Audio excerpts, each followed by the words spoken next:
Custodian खून आहे, मृत्यू आहे, यावर सरकारने जे काही त्यावेळेस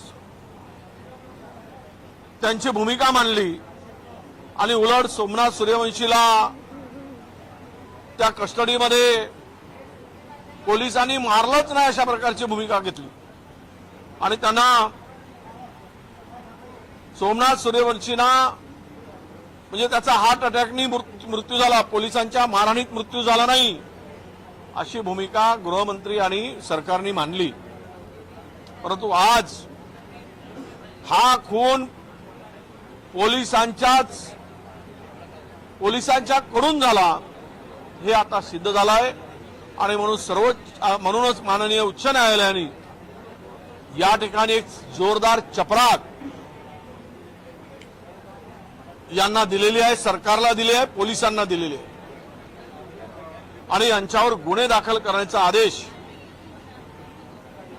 न्यायालयाने दिला, त्याचं आम्ही स्वागत करतो।